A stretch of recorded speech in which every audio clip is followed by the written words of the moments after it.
Buenas noches. Sí, sí funciona. Sí. Aló. Sí, sí. Fue puña. Tengo que practicar más. Comienzo. Bueno, buenas noches.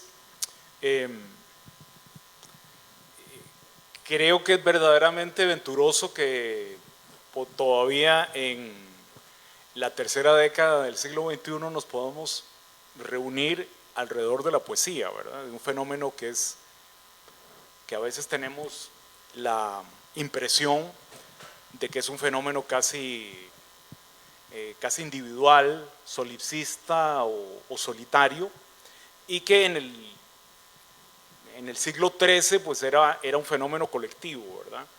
Y que era parte, y hasta por lo menos hasta hace un par de siglos era un fenómeno público, que era parte del espacio público y que ha ido perdiendo poco a poco ese espacio. Quería marcar algunas cosas con respecto a la importancia y al peso específico que tienen estas antologías.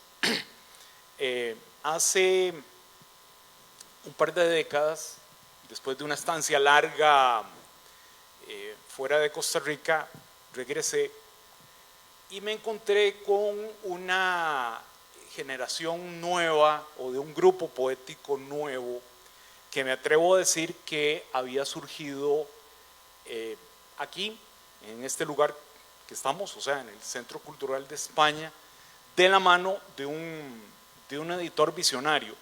Esto es feo decirlo delante del editor visionario, que es Carlos Aguilar, porque generalmente no lo hacemos, mucho menos en un medio que a menudo es mezquino al reconocer ciertas figuras, ¿verdad? Y también en un medio donde todavía no se ha construido una historia editorial. Nosotros hemos tenido y seguimos teniendo editoriales fundamentales en el campo cultural, pero todavía no ha sido escrita esa historia. Por ejemplo, es el caso de Educa.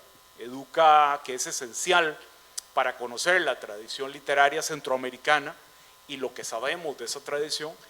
Pues bueno, no hay, sé que hay un par de tesis universitarias, me parece que una de ellas en la Universidad Nacional, que es importante, pero no hay un libro todavía al cual nos podamos dirigir. Y esta editorial, Perro Azul, ha seguido sosteniendo, digamos, esta especie de gran malentendido, maravilloso malentendido, de que Centroamérica es una región de poesía, y creo que lo es.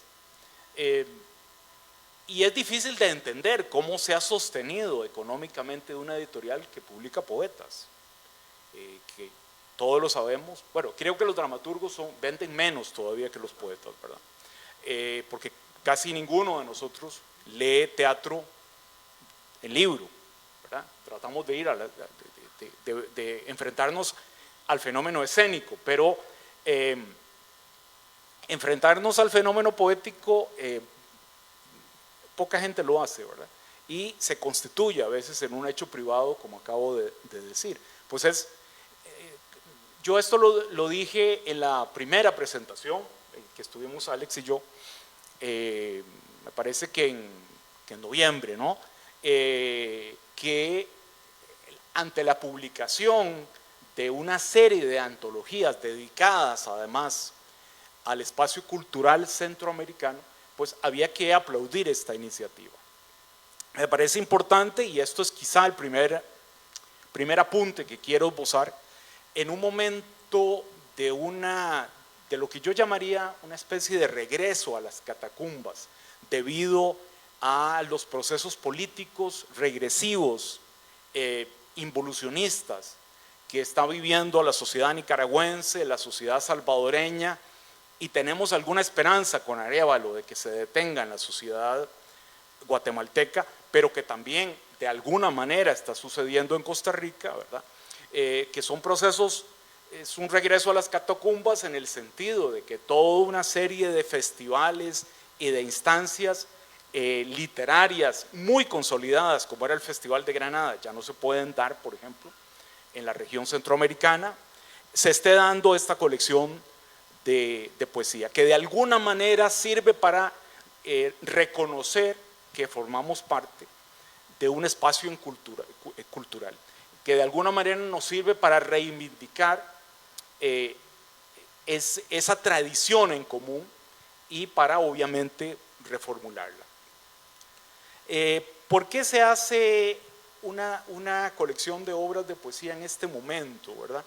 De antologías de poesía bajo estas características? La última antología que se publicó, que no estaba lista el año pasado, que es la que está dedicada a Honduras, se titula Honduras, Descendientes de la Osa, poesía hondureña entre siglos. Y a mí me recordó, leyéndola, una de las grandes antologías que se hizo sobre la generación beatnik de Estados Unidos, que hizo un amigo estadounidense, Nelly Cherbotsky, que es además el biógrafo de Bukowski. Aquí tenemos, ¿qué se hizo Alfredo? Que es un gran lector, es un gran bukowskiano, digamos, ¿verdad? Y esa antología se llama Whitman's Wild Child, Children, los hijos salvajes de Whitman.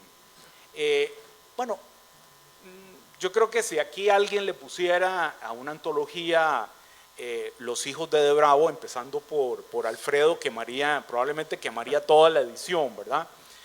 Más bien, tal vez algunos poetas costarricenses más bien reivindicarían un nombre como algo así como los seguidores de la motocicleta que mató a De Bravo o alguna cosa así, ¿verdad? Pero lo que quiero llamar aquí a colación es que a pesar de eso hay dentro de la enorme diversidad que expresan estas antologías hay puntos en común que son interesantes de resaltar. Como les digo, dentro de una diversidad enorme, lo primero que yo señalaría es que es imposible hacer una especie de estudio o de análisis comparativo. Cada antólogo hizo lo que quiso y lo que le dio la gana y entiende poesía, lo contemporáneo e incluso Centroamérica como quiere. Eso es lo primero que yo apuntaría, que son antologías de autor, que van desde, por ejemplo, la selección de El Salvador, que preparó Miguel Hueso Mixco, está formada prácticamente en su totalidad, no lo recuerdo bien, creo que la mayoría, por textos producidos en Estados Unidos por lo que llamaríamos la diáspora salvadoreña en inglés, algunos en español, pero la mayoría en inglés, que fueron objeto de una cuidadosa recopilación de parte de Miguel. Por ejemplo, esta es otra visión que nunca antes se había dado en una antología salvadoreña, y por supuesto que mucho menos en el contexto de una poesía centroamericana, ¿verdad?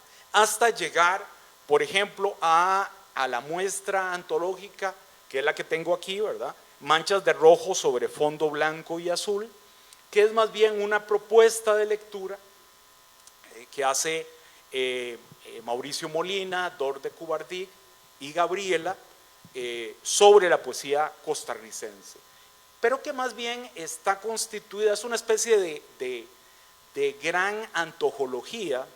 Antología era un término que se usaba en Panamá hace algunas décadas, porque corresponde realmente a la lectura que los antólogos, especialmente que hace Mauricio, realizan de la tradición costarricense. Entonces, si bien incluyen autores que empiezan a publicar en la década del 80, realmente esa antología va desde autores que forman parte de la generación del 50. Básicamente son las lecturas que constituyen, digamos, el universo poético de Mauricio por confesión propia de los mismos antólogos, ¿verdad? Lo cual la hace muy interesante. Nunca antes, por ejemplo, en una antología que pretende ser canónico, por ejemplo, estaban autores como Guillermo Sáenz Peterson, que es quizá el único poeta maldito, con perdón de Alfredo, el único poeta maldito de la tradición costarricense, por ejemplo, ¿verdad? Bueno, y que ese carácter marginal de Billy lo había mantenido fuera de las antologías, ¿verdad? Es decir, hay un acercamiento a toda una tradición poética que hasta ahora no había sido recogida en forma de libro. Estoy aquí hablando evidentemente del aspecto de Costa Rica, ¿verdad? Cada antólogo, por lo tanto, define un aspecto, y creo que eso es lo que estamos aquí discutiendo, define un aspecto de lo que entendemos por lo contemporáneo. Acabo yo de describir, bueno, Miguel Hueso entiende lo contemporáneo realmente como un poco como los márgenes del sistema literario salvadoreño, ¿verdad? Por algo que lo atraviesa completamente, que es la emigración, ¿verdad? Probablemente no podamos entender la cultura salvadoreña y la identidad, si es que podemos hablar de una identidad salvadoreña en la actualidad, si no es a través de la migración y de los enormes cambios que la sociedad salvadoreña ha experimentado en los últimos 30 o 40 años, ¿verdad? Pero bueno, de la misma manera hay otros antólogos que consideran lo contemporáneo de una manera, si se quiere, mucho más convencional. Esta es una apuesta muy interesante. Tal vez yo estoy mucho más cercano por razones obvias a lo que podemos entender o debatir como tradición costarricense, y desde la antología fundacional Poesía Contemporánea de Costa Rica de Carlos Rafael Duberrán, que publicó en ese momento la editorial Costa Rica, es decir, hace precisamente 50 años. Esto me pareció que es una buena manera de conmemorar esa antología. Esa antología lo que pretendía era fundar por primera vez en la tradición costarricense lo que podíamos entender como contemporáneo. Y lo hace, Duberrán lo hace, y Duberrán en ese momento en realidad forma parte de un equipo de trabajo donde participan otros poetas de la época. Quizá el más conocido o el que pasó, digamos, a ser más conocido fue Laureano Albán. En ese momento obviamente era un joven poeta del círculo de poetas costarricenses. Duberrán lo hace diciendo: la poesía contemporánea costarricense comienza después del modernismo. No hay una sola antología general de poesía costarricense. Es decir, digamos, lo que ha sido considerado una especie de inicios o de pequeños experimentos románticos o prerrománticos en el siglo XIX no están incluidos en lo que nosotros leemos como poesía costarricense.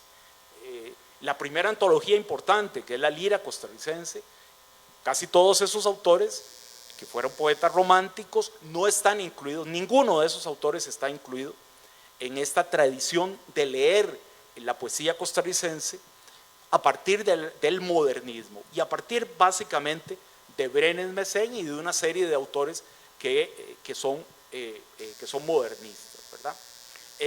Bueno, esta es una cesura interesante. En el caso de Mauricio, como les digo, empieza o entiende lo contemporáneo, obviamente a partir de los 80s y de los 90s, y se va acercando hacia el cambio de siglo. Una de las novedades, yo ya mencioné una de las novedades interesantes que yo les mencionaba es haber incluido una serie de autores marginales, Sáenz Peterson, Armando Sacal y otros autores que podemos mencionar, pero hay todo un capítulo en el muestrario de Mauricio y de Dorde, que corresponde a autores que yo llamaría transnacionales o tránsfugas, que son autores que pasaron o vivieron en algún momento en Costa Rica y que no, algunos siguen viviendo aquí. Por ejemplo, Denis Ávila, que es, digamos, de nacionalidad hondureña, vive en Costa Rica y está incluido en las dos antologías, porque buena parte de su producción la hace en Costa Rica. Jorge Bocanera, por ejemplo. Bueno, Bocanera es uno de los grandes poetas latinoamericanos que ha vivido en Costa Rica en dos periodos.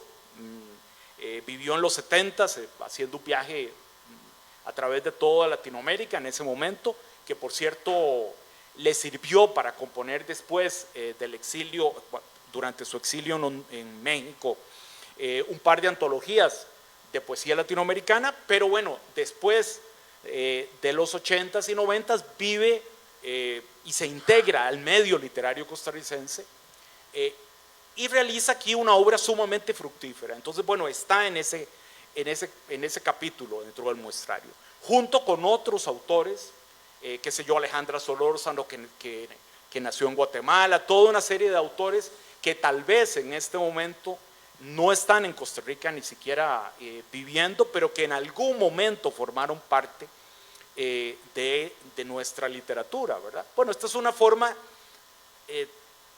digamos, hasta cierto punto innovadora de entender qué es lo contemporáneo y de entender qué es nuestra tradición. Yo creo que todas las antologías lo plantean de esa manera. Yo me pregunto incluso si el espacio literario centroamericano no va incluso más allá de los límites estrictos de nuestra geografía. Hay un poeta chapaneco que escribió un libro que yo considero extraordinario, que es el libro Centroamericano de los Muertos, donde cuenta justamente la inmigración de miles de centroamericanos hacia México y Estados Unidos. Y me pregunto, bueno, ¿no es también parte de la visión que tenemos actualmente de la poesía centroamericana y de Centroamérica, que está atravesada, como les digo, por aspectos como la migración, por la narcodelincuencia? En el prólogo de la antología de Honduras, Madrid menciona, lo dice muy detalladamente, dice: por favor recuerden los que lean esta antología que la hice durante la pandemia y además en un narcoestado. O sea, él delimita de alguna manera sus condiciones históricas entre estas dos fuerzas enormes, ¿verdad? Históricas. Por un lado la pandemia y por el otro el narcotráfico, ¿verdad? Bueno, también estamos expuestos, también Centroamérica es esto. Y hay una serie de textos que apelan muy directamente, digamos, a problematizar esta temática. Denis Ávila también lo hace, uno de sus poemarios más importantes está dedicado a esto, es decir, a preguntarse, bueno, ¿cuál es el futuro de un niño, de una niña hondureña en el siglo XXI que está probablemente obligada a migrar a Estados Unidos, atravesando Centroamérica, llegar a Guatemala, México y cruzar toda una serie de fronteras, ¿verdad? Bueno, este entrecruce de fronteras me parece que está muy, muy bien definido por la mayoría de estas antologías. Quizá, como siempre, y con esto termino, la que quizá aparentemente, pero creo que es una apariencia superficial, la que quizá podría estar al margen de esto un poco, es la antología costarricense, que sin embargo, y así lo entendemos en el prólogo, dialoga, adrede o trata de dialogar con el problema de la identidad. Es decir, hay un trasfondo, y a esto alude directamente el título de la antología. Bueno, hasta qué punto seguimos hablando o sigue nuestra nuestra literatura y en este caso nuestra tradición poética, tratando de problematizar lo que durante décadas hemos entendido como este fantasma, ¿verdad?, que es la identidad costarricense. Quiero cerrar nada más, como lo hice en la primera presentación, felicitándolo a los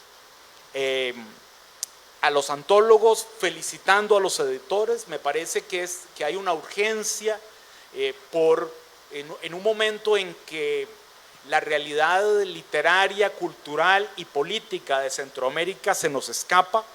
Me parece que una serie de antologías de esta naturaleza finalmente son unas buenas noticias y que deberían de divulgarse y de leerse sistemáticamente en la mayoría de los países centroamericanos.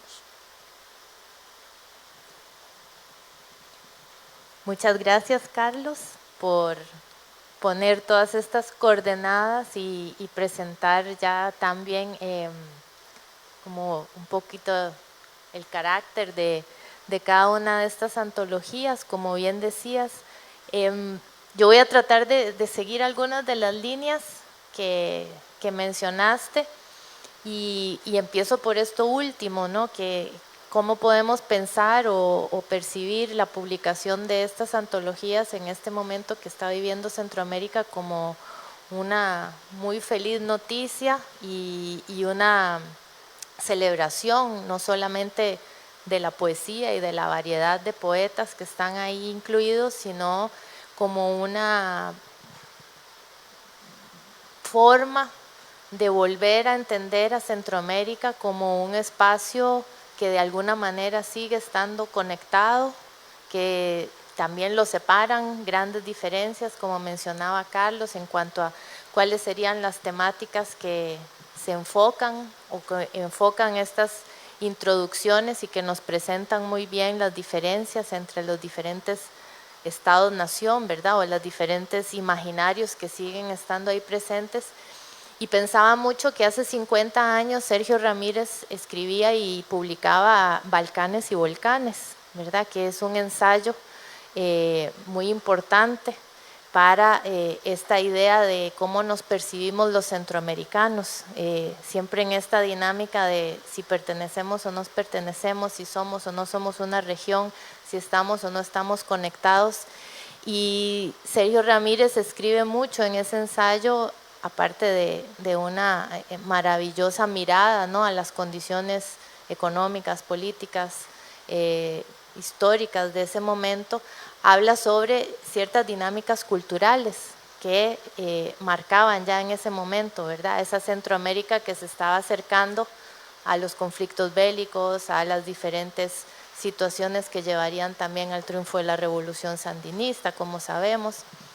Pero hablaba también, ¿no?, de ciertas paradojas que yo creo que siguen estando presentes 50 años después, ¿no?, en cómo se comprenden desde los pequeños espacios nacionales estos países que finalmente sí están muy interconectados a través de la poesía. Yo pienso en mi caso que me he especializado y he estudiado mucho más la narrativa de la región, que hay una enorme diferencia en cómo están conectadas las comunidades de poetas en la región a cómo no están conectadas las comunidades o los narradores y narradoras de la región.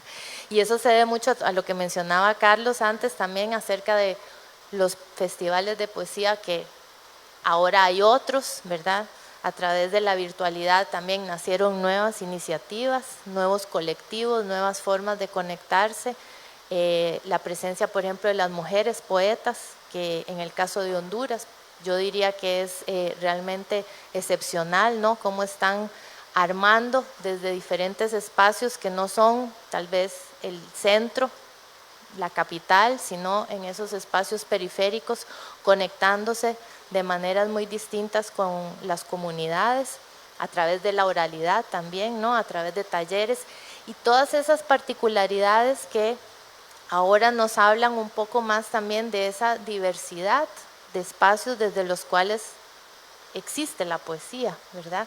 El caso de los narradores o de la narración o de la novela, tal vez podríamos decir, o de los relatos, pasa mucho más tal vez por cierta institucionalización, ¿verdad? Ciertos espacios más cerrados, más tiesos, pero creo que cuando nos acercamos a cada una de estas antologías, podemos percibir en esa de tal vez capricho de cada uno de los antologadores de a quienes incluyó y por qué incluyó ese espacio mucho más interconectado y una Centroamérica literaria, ¿verdad? Que como dice bien Sergio Ramírez, hace 50 años es una imaginación, ¿verdad? Nosotros imaginamos ese territorio literario que llamamos Centroamérica, le ponemos algunas coordenadas, le ponemos algunos nombres o algunos puntos de referencia, pero lo imaginamos, ¿no? Y la poesía me parece a mí que cumple mucho mejor que la narrativa ese papel de hablar de posibles comunidades conectadas, y estas antologías con todas las diferencias que tiene cada una, ¿no? Y que por supuesto autores y autoras que están, que no están, por qué no están, yo creo que esa discusión se puede llevar, pero no sería tal vez la más fructífera o productiva, sino qué dinámicas culturales podemos entender de ese momento que capturan estos gustos, ¿no? Estas elecciones que hicieron los antologadores y antologadoras para darnos una nueva imagen o tal vez una, si quisiéramos también decirlo, una actualización de ese ensayo clásico de Sergio Ramírez que hablaba de esa Centroamérica conectada y a la vez desconectada o conectada y fragmentada, ¿no? Como lo dice ya bien ese título.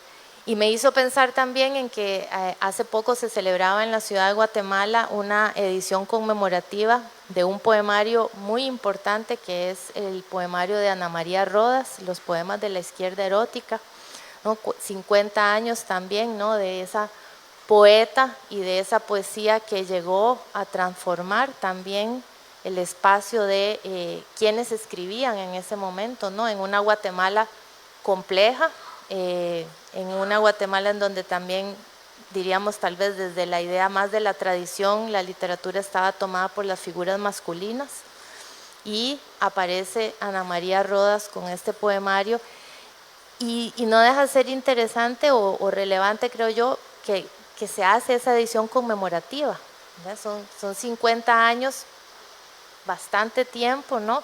Y el poemario tiene todavía mucho que decir, tiene todavía mucho que ofrecer y compone también, ¿no?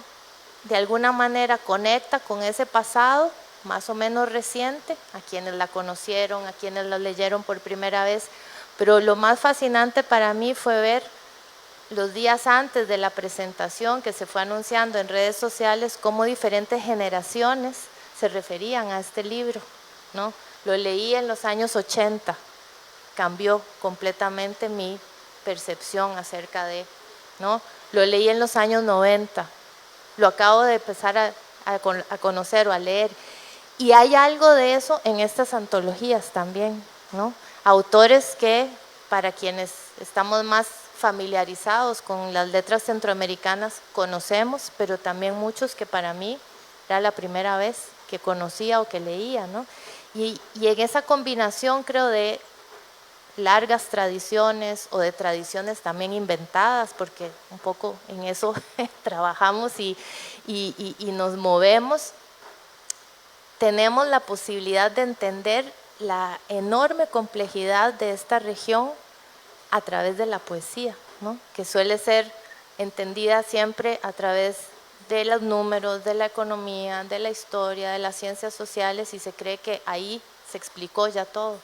Y creo que esta mirada y tomar cada una de estas antologías y además abrazarlas de alguna manera, ¿no? Y decir, bueno, voy a tratar de entrar a Centroamérica y conocerla haciendo este recorrido, empezando por cualquiera de los países, por cualquiera de los poemas, nos va a permitir tal vez relativizar, ¿verdad? Ese mundo que si bien también está presente, pero el mundo de que Centroamérica está condenada a la tragedia, ¿verdad? Y claro, eso está en las noticias, está en muchos de los discursos, pero si está toda esa poesía ahí reunida, hay algo más, ¿no? Y yo creo que un poco pensaba mucho en eso cuando revisaba los prólogos, ¿verdad? ¿Quiénes hicieron esos trabajos? ¿Cuánto tiempo tardaron en hacerlos? Hablábamos de eso también, ¿verdad? En la presentación del año pasado, que algunas antologías necesitaron más tiempo que otras, la pandemia además en medio, por supuesto. Pero, ¿qué nos dice esa Centroamérica literaria? Y yo creo que eso es lo que a mí más me gustaría compartir o invitarlos a conocer para un poco desarmar, ¿verdad? Y desprogramar esa idea de que estamos condenados a la tragedia, al fracaso y a la violencia sin fin. Muchísimas gracias, Alexandra. Buenas noches. Voy a empezar echando al agua porque Carlos no había llegado cuando estábamos hablando de cómo íbamos a hacer la conversación y alguien mencionó que Carlos había estado preparando una presentación. Entonces dijimos, no, cuando llegue le decimos que vamos a conversar y le quitamos las hojas, pero no nos dio tiempo, ¿verdad? No, pero justamente aprovechando los puntos que señala Carlos y también siguiendo la línea que empieza Alexandra para tratar de eso, de hilar algunos elementos, porque evidentemente estamos ante un universo riquísimo de posibilidades para hablar sobre poesía o sobre poesía centroamericana. Uno de los puntos que mencionabas al inicio, Carlos, por ejemplo, respecto a las historias, ¿verdad? De la poesía o las historias de las editoriales, específicamente hablando de Perro Azul, ¿verdad? Justamente en el 2018, cuando cumplió 18 años de existir Perro Azul, salió un libro que me parece fundamental y al que se le debería prestar atención, que es Para un siglo con cédula, 18 años de Perro Azul, de G.A. Chávez, de Gustavo Adolfo Chávez, que es una antología, ensayo muy, muy interesante, porque traza la historia de la editorial Perro Azul y que en el fondo es la historia de la poesía, o parte de la poesía costarricense de los últimos 20, 30, 40 años, de alguna manera. Y menciono ese título, bueno, porque aparte de ser de la editorial, precisamente de la casa, hace un ejercicio crítico, que es uno de los puntos que siempre he señalado que es débil o un punto flaco en la manera en la que pensamos la literatura en Costa Rica o la manera en la que pensamos la literatura en la región, y es la escasez de posturas críticas, de análisis crítico, en el sentido de pensar, por ejemplo, si soy autor, ¿qué es lo que estoy haciendo? ¿Qué es lo que estoy escribiendo? ¿Por qué estoy escribiendo de esa manera? ¿Verdad? ¿Cuál es mi proyecto literario, mi proyecto poético? Y a la vez convivo en un contexto, convivo en una determinada cultura, en una determinada sociedad, y podría o debería estar preguntándome qué es lo que están haciendo esas otras personas que comparten ese espacio conmigo. Es decir, un ejercicio de reflexión y de autorreflexión sobre esa labor que estoy realizando con la palabra y de esa labor que están realizando las demás personas. Y desde ese punto de vista, en cuanto al ejercicio crítico, la existencia o la posibilidad de que tengamos antologías es un ejercicio crítico, porque justamente la crítica, ¿verdad?, no se ejerce únicamente desde la academia, no se ejerce únicamente a través de el estudio, digamos, académico que se publica en una revista académica de una universidad, sino que siempre he sostenido justamente que la crítica se ejerce desde diferentes lugares. Un texto de contracubierta para mí es una crítica.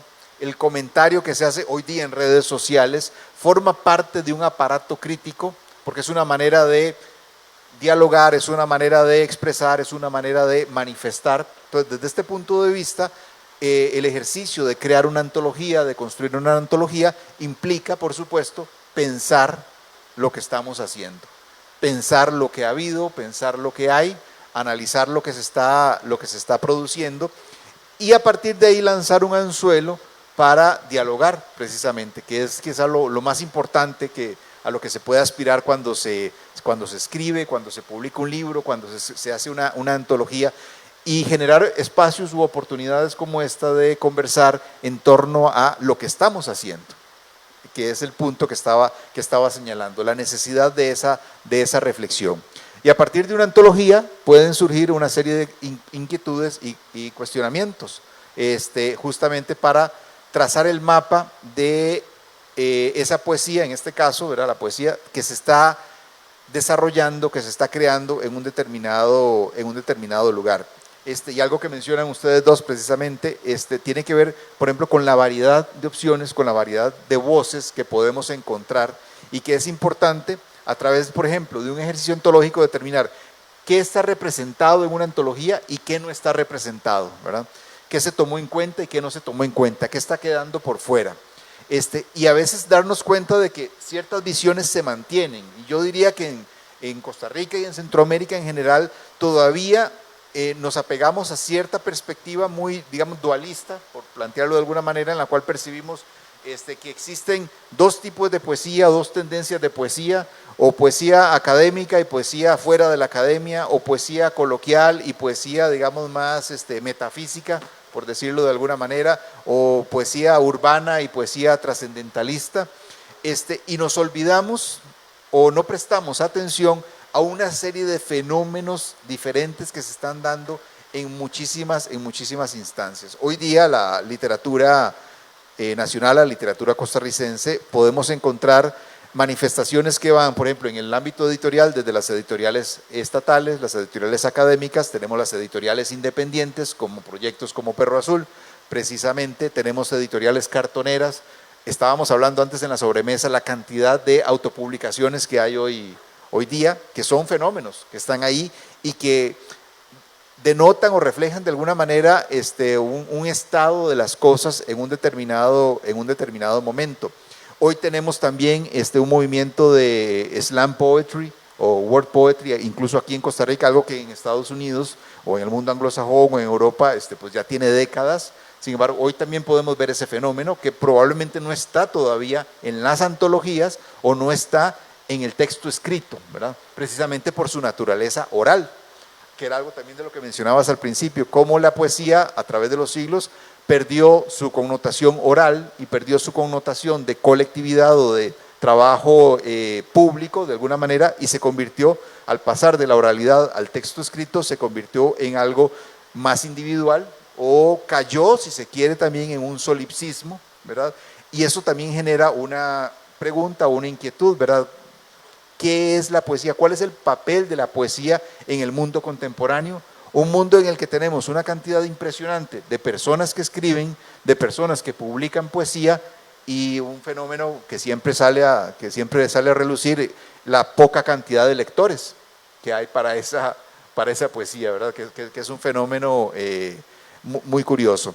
Pero entonces, retomando el tema de las diferencias, y el tema de las migraciones, que también ustedes han tocado, eso nos arroja diferentes tipos de poesía. Por ejemplo, quisiera hablar de casos concretos. En Costa Rica, hablando del tema de la migración, nosotros podríamos hacer un estudio de poetas, de autores, de escritores que escriben en otras coordenadas, desde otra dimensión y que probablemente todavía no están bajo el radar de los escritores o de los estudios que se han estado haciendo. Hace poco tuve oportunidad, me pidieron que hiciera una pequeña selección de poetas costarricenses que hablaran sobre la migración, sobre el tema de la migración. Pero un poco la propuesta venía en esta línea que es muy típica de la mirada anglosajona, de la mirada europea. En Centroamérica lo que hay es violencia, en Centroamérica lo que hay es problemas políticos. Entonces queremos una antología de poetas que hayan vivido esas experiencias y que hablen sobre cuestiones políticas. Pero me tocaba Costa Rica. Y entonces, ok, ¿de dónde saco a esos poetas que tienen esas experiencias y todo esto? Entonces, el enfoque fue, bueno, ¿cómo pensar la migración? O sea, ¿qué significa migrar? ¿Desde dónde se puede analizar la migración? Entonces, no solo verla desde el conflicto, sino cómo el hecho, por ejemplo, de salir del país implica una manera distinta de escribir.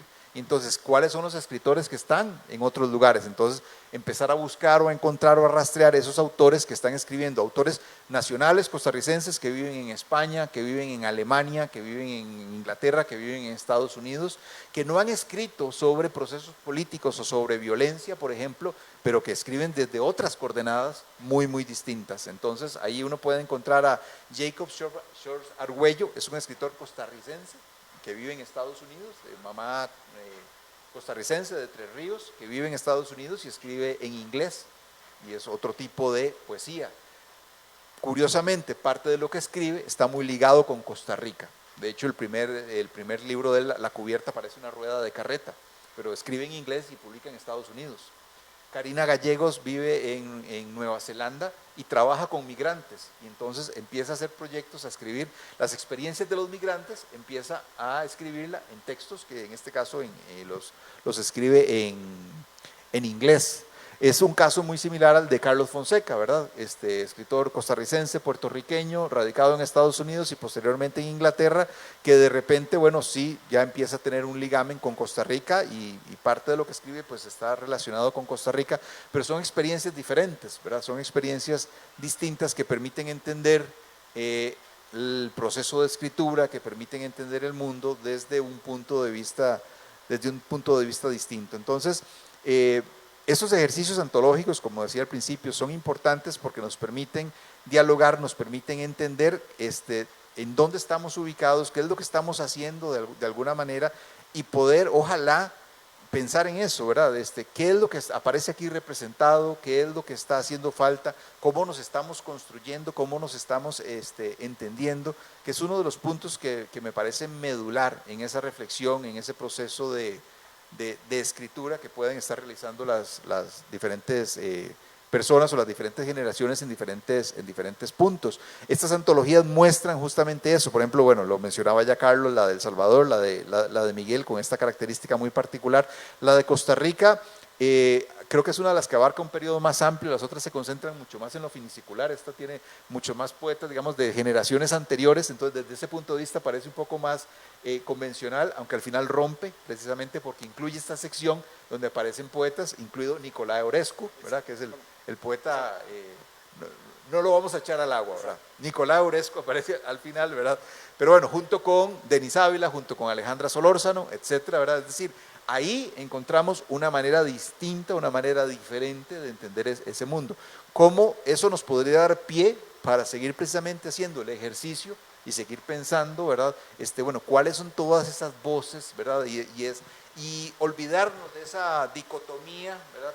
De ese maniqueísmo de que hay solamente estos dos tipos de poetas o estos dos tipos de escritura, sino entender y comprender que hoy el mundo efectivamente es sumamente diverso y que hay una serie de autores y autoras escribiendo en diferentes ámbitos, desde diferentes perspectivas, y que vale la pena prestarles atención. Y que estos ejercicios antológicos se mantengan. O sea, si pensamos en el título de esto que nos reúne hoy, los retos de la contemporaneidad, bueno, uno de los retos creo que sigue siendo precisamente esto, hacer el ejercicio de pensarnos a través de saber qué estoy haciendo yo, qué están haciendo los demás, cómo reflejo esto, cómo lo puedo manifestar y poder hacer estos ejercicios de recopilación, estos ejercicios de análisis que nos permiten de alguna manera entender nuestro quehacer y entender el mundo en el que estamos viviendo de alguna manera.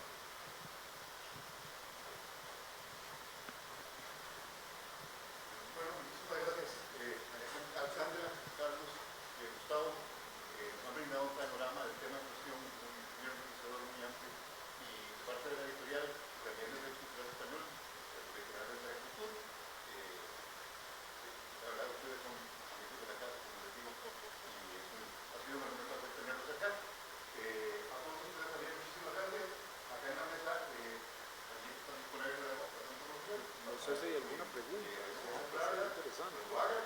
Bueno, digo, ya que atravesaron la lluvia, pero bueno, no sé. Bueno, estamos aquí diciendo que si había preguntas o comentarios, ¿verdad? Porque siempre la... Es que Alfredo dijo, está lloviendo mucho y tenemos que... Atravesar la noche y atravesar la lluvia por tan poco tiempo, pero digo, como si hay alguna intervención. Yo soy amigo de las actividades, de las presentaciones breves, ¿verdad? Espero no hablar de breves, pero sí, pero podemos, por supuesto. Y siempre lo más importante, más que lo que uno pueda hablar, es las preguntas que pueda surgir, porque son más interesantes y tal vez tiene uno más pie o más chance de decir algo, tal vez un poquito con más sentido.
Tal vez me gustaría decir algo al respecto, sí, sobre eso mismo y después continuamos, porque justo pensaba también, ¿no? Cómo es siempre o ha sido siempre un tema, ¿no? En Centroamérica, cómo conseguimos los libros, ¿verdad? Cómo tengo yo acceso a los libros que se editan en El Salvador, en Honduras, en Nicaragua y si estoy en Costa Rica y al revés, ¿no? O en cualquier lugar que estemos.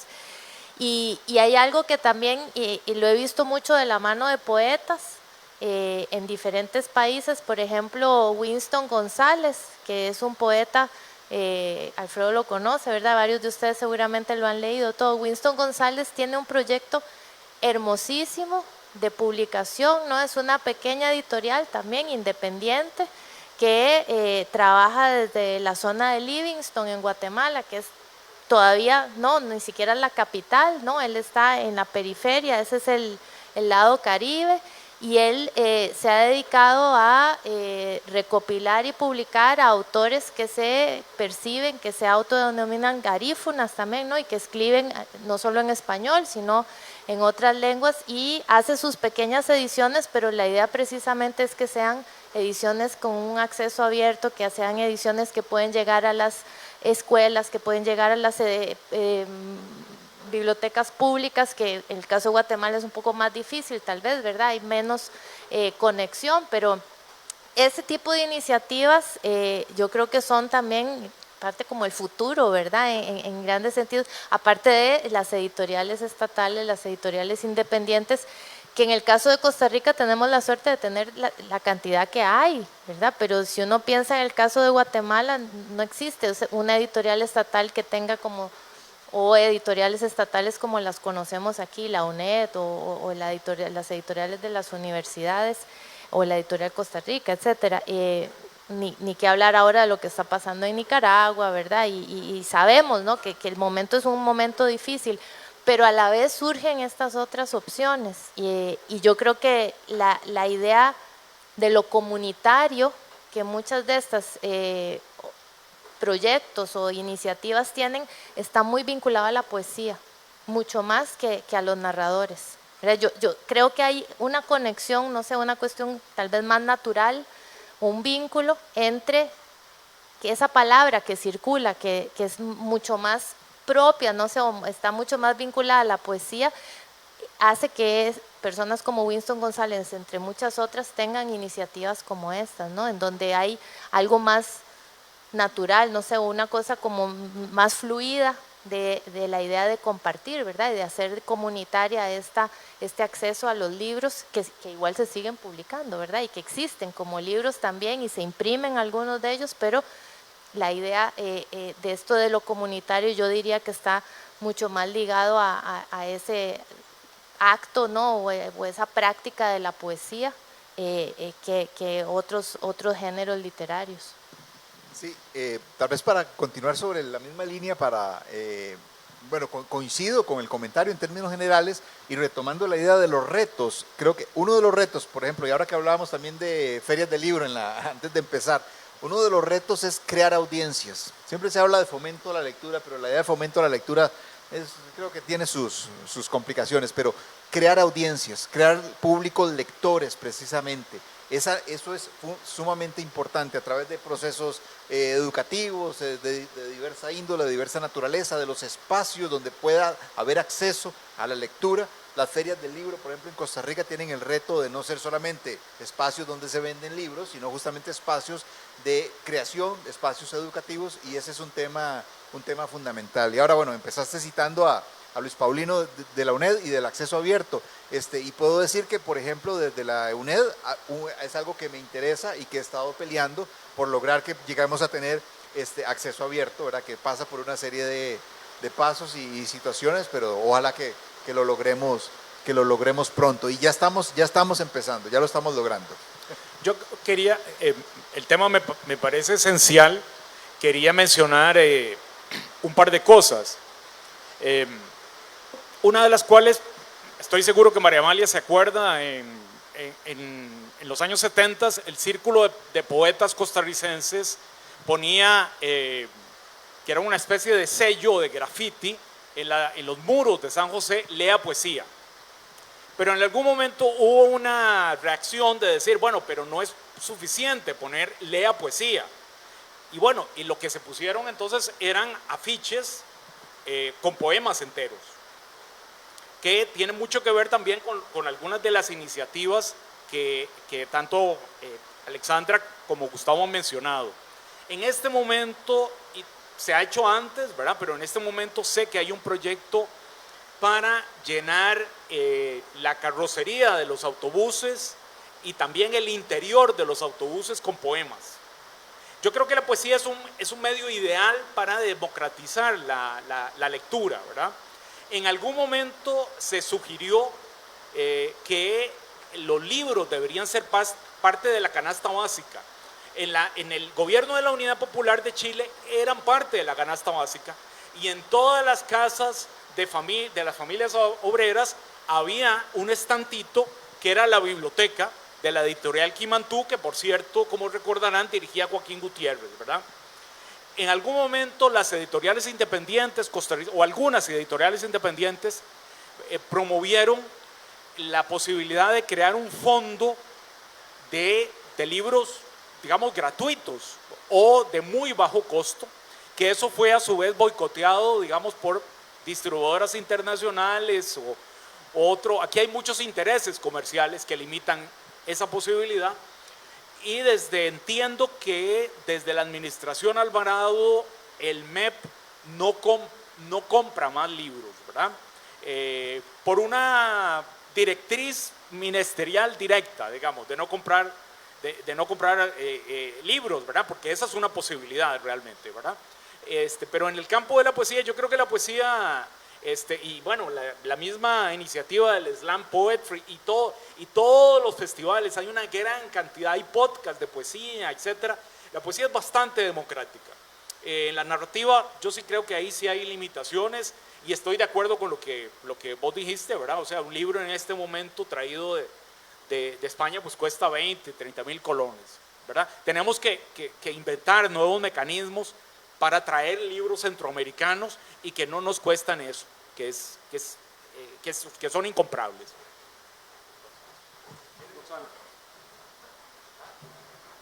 Ya empezó a llover más y cuesta más. No, sí, yo sigo con el mismo tema, ¿verdad? De por qué no se lee poesía, ¿verdad? Y tampoco literatura.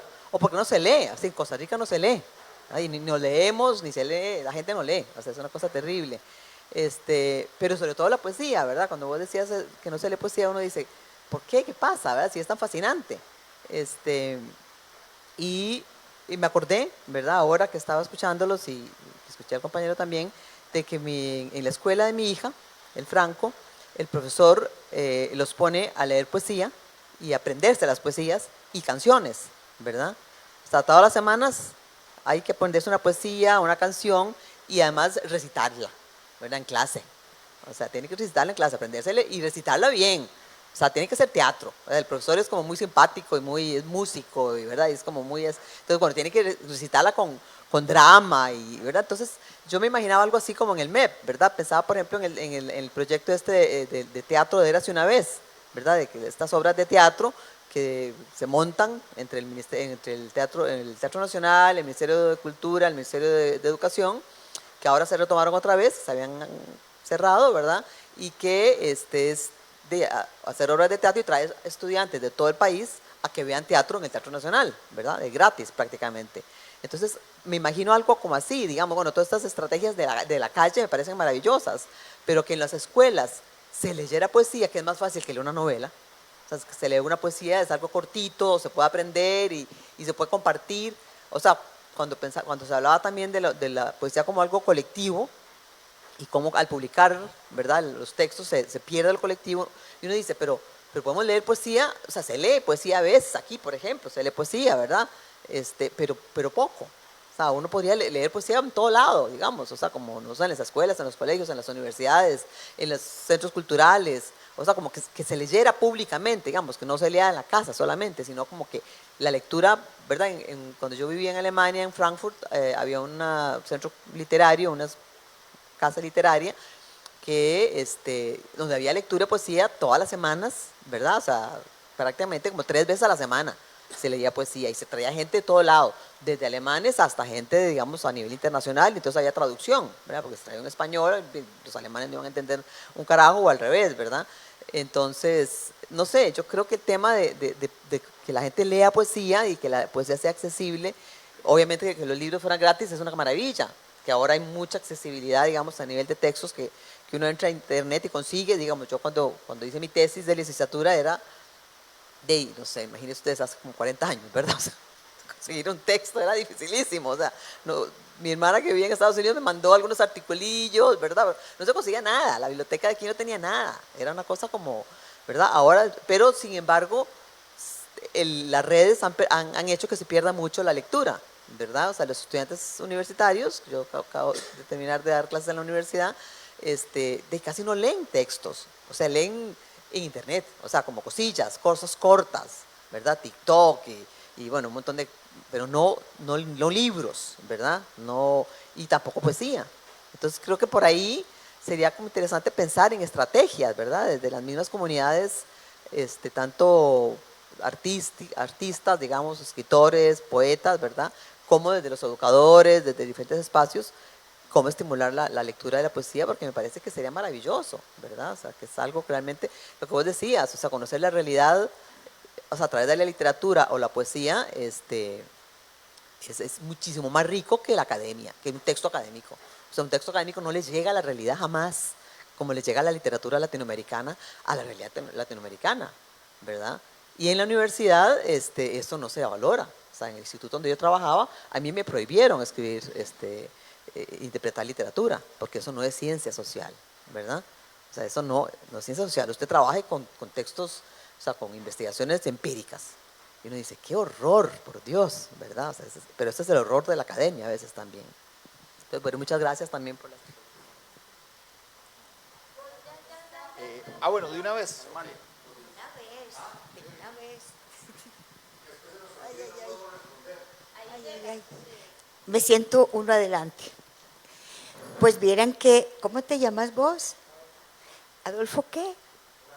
Adolfo Morales. Bueno, yo donde escucho a Adolfo Morales, me tengo que poner como en el muro de Berlín. Un pie del lado de Adolfo Morales y otro pie del lado de Aguilar. Porque él tiene razón. Pero ¿cómo se logra el milagro? Y todo lo que ustedes dijeron maravilloso de Perro Azul, si no cobra. ¿Ah?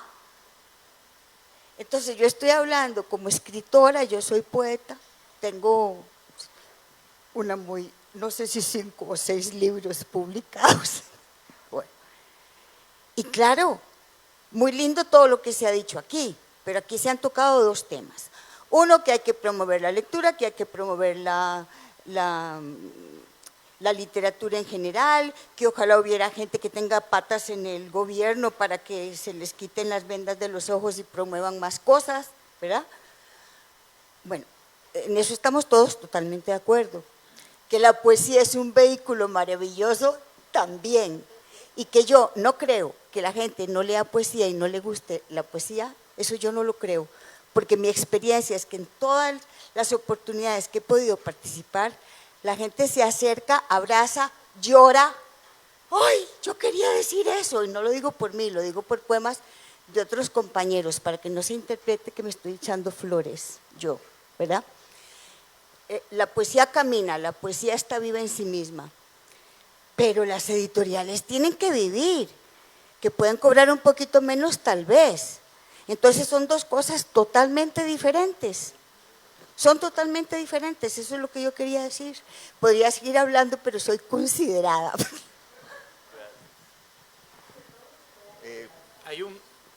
Hay un tema interesante, sin entrar en lo que dijiste, sin entrar, sin ponernos demasiado técnicos. Y esto, Gustavo y yo lo hemos hablado, tenemos años de hablarlo. Digamos, la tradición de la que bebe la poesía costarricense es el modernismo. Y el modernismo se basa en el parnasianismo y en el simbolismo, que, digamos, implica esta ruptura absoluta entre la tradición oral y la tradición escrita, ¿verdad? Esta tradición francesa se basa en la palabra y en el lenguaje.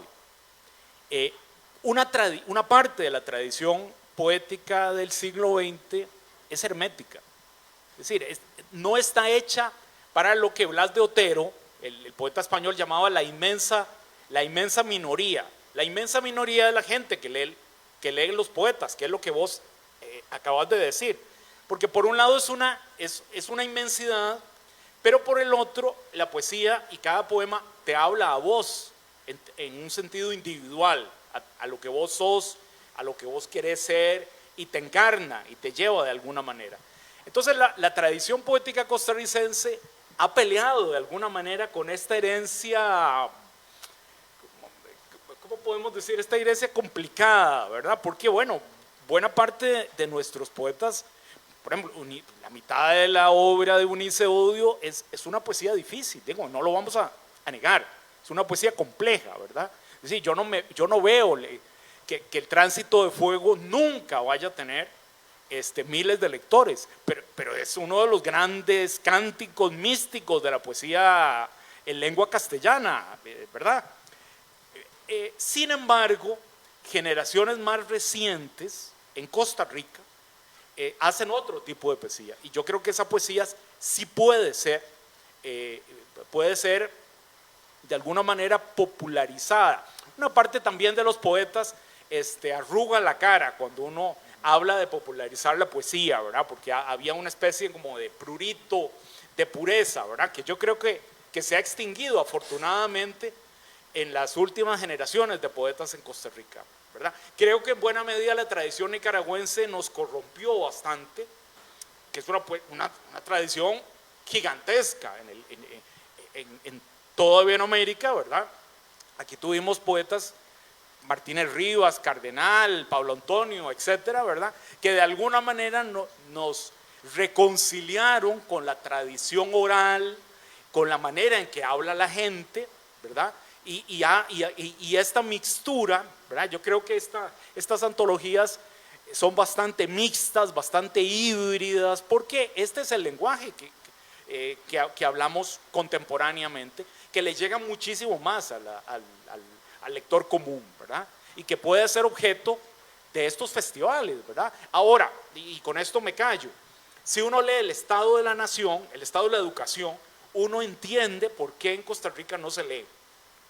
Yo no creo que ahí no hay misterio, ¿verdad? Es decir, si uno lee el informe de lectura y uno se entera que el 75% de nuestros estudiantes de los últimos años de educación media, secundaria, solo han leído textos de 10 páginas y la mayoría no los entiende, que es lo que vos acabas de decir, pues uno dice, aquí no hay misterio. Digo, aquí está la respuesta de eso.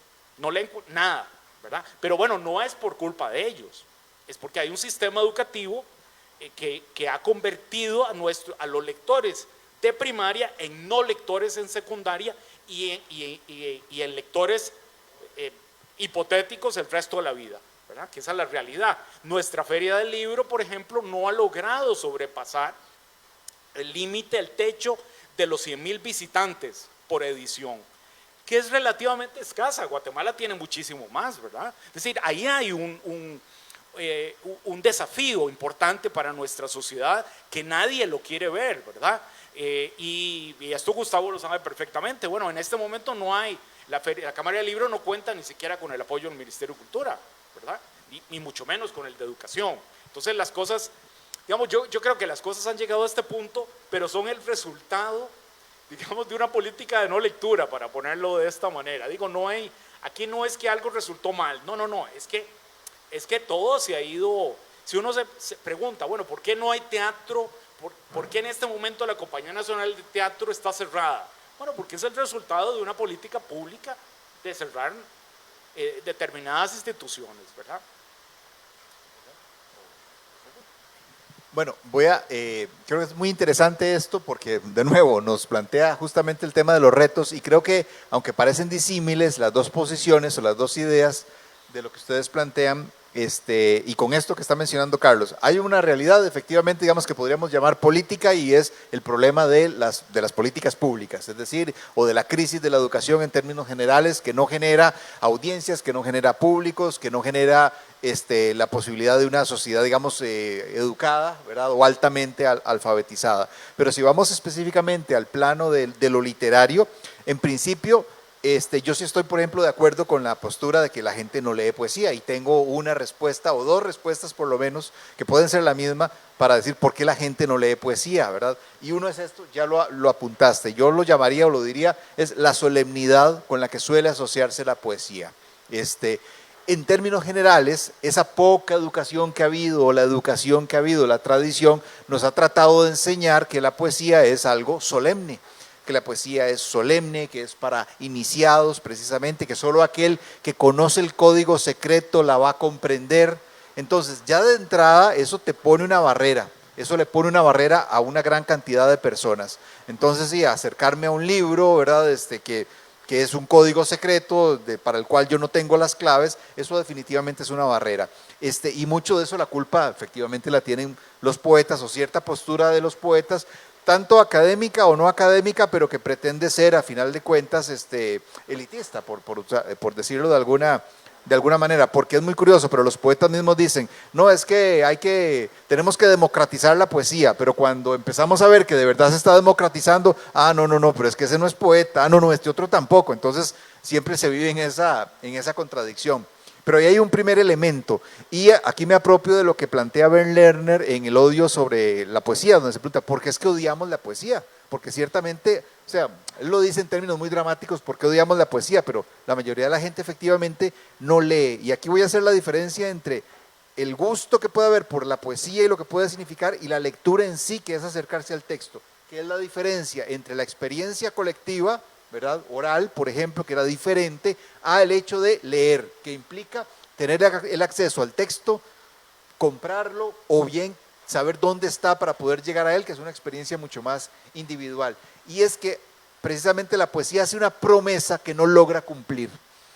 La poesía usualmente se nos ha enseñado que la poesía es algo sumamente elevado, por eso digo que está relacionado con esta idea de la solemnidad. Entonces, que la poesía provee a quien llega a ella, a quien accede a ella, lo provee de un secreto, lo provee de un tesoro, por decirlo de alguna manera, maravilloso, al que solamente unas pocas personas privilegiadas pueden acceder. Y cuando empezamos a leer y nos enfrentamos a las dificultades de que dice ahí, o sea, ¿qué quiso decir Eunice Odio en El tránsito de fuego? O sea, a esas complicaciones, parece que esa expectativa se frustra de repente. Y es más fácil frustrarse con la poesía que frustrarse con otros textos, sobre todo cuando la poesía tiende o tiene esta tendencia a la solemnidad. Entonces creo que ahí hay un elemento interesante. Y lo que Ben Lerner plantea es que hay que de alguna manera desacralizar, o sea, ver con cierto desprecio, ¿verdad?, es la palabra que usa él, la poesía, y creo que es importante, es decir, hay que tener un poco más de humor, si se quiere, más de un cierto espíritu más irónico, ¿verdad?, para entenderla. Sagashevsky lo plantea muy bien. Sagashevsky habla, o sea, nosotros tenemos que entender que todos los seres humanos viven entre dos mundos, y por ejemplo un escritor, así como puede estar en su momento hablando, pensando, qué sé yo, en los diálogos de Platón, tiene que salir a la cocina a prepararse un café, o a ver si tiene café porque tiene que ir a comprarlo, y a ver si puede encender y si pagó el recibo de la luz. Es decir, ese mundo entre lo cotidiano por un lado y lo entre comillas sublime. Entonces esa diferenciación ha sido muy problemática en los últimos tiempos, y hay y con esto quiero cerrar con lo que mencionaba sobre la experiencia en el Franco, de que los ponen a leer, y con esto, con lo que decía María Amalia, es muy diferente justamente porque sí es cierto, cuando le llevas a la gente, por ejemplo, vas a un parque y empezás y lográs atraer una multitud que probablemente no ha leído poesía, es decir, no ha comprado libros de poesía, pero empieza a escuchar eso, probablemente va a tener una experiencia distinta. Y es que algo que hemos perdido también es poder experimentar la poesía con el cuerpo, corporalmente, a través de los sentidos, que es como aprendemos prácticamente todo. Porque la tradición educativa de los últimos 100 años, europea y en Latinoamérica, ha sido académica. Es decir, hay que estudiar la poesía se estudia, la poesía se analiza, la poesía se ejecuta académicamente, se piensa académicamente, pero hemos olvidado eso, leerla, que era la manera en la que se aprendía.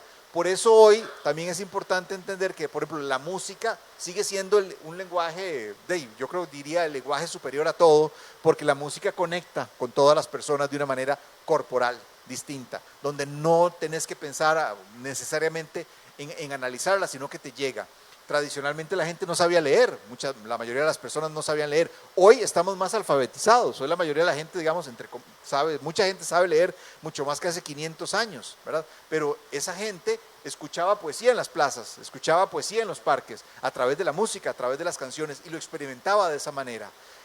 Antes había más tradición de aprenderse las cosas de memoria, aprenderse las canciones, aprenderse los poemas, ¿verdad? De ahí la poesía rimada, por ejemplo, que era mucho más fácil que la gente se aprendiera las cosas. Entonces había una experiencia sensorial que hoy la escuela primaria, la escuela secundaria y por supuesto la universidad ha olvidado y abandonado completamente. Y creo que es una experiencia que sería importante repensar y recuperar en ciertos ámbitos para pensar en esas posibilidades de que el público sí puede sentir la poesía o sí la puede experimentar de diferentes maneras, pero esta dicotomía o esta separación entre el mundo de lo colectivo y el mundo de lo privado, entre el mundo de la oralidad o de la música del lenguaje y los textos escritos, genera una disonancia que no hemos logrado resolver. Ya me emocioné.